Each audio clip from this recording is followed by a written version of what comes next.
Agensi penguatkuasaan diberi jaminan sokongan penuh dalam melaksanakan tindakan tegas terhadap sebarang perbuatan rasuah termasuk melibatkan golongan berprofil tinggi dan berhierarki dalam pentadbiran negara.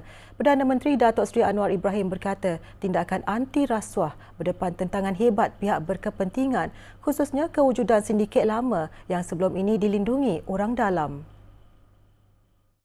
Ada yang paling tidak senang.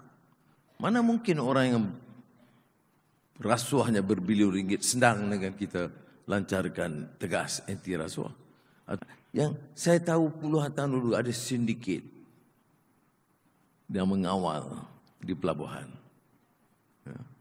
Tapi tak terlawan kita kerana begitu lama dan tentunya sindiket ini tidak boleh hidup kalau tidak ada kaitan dia dengan badan-badan penguatkuasa dan pembesar-pembesar dan mungkin menteri dan Perdana Menteri.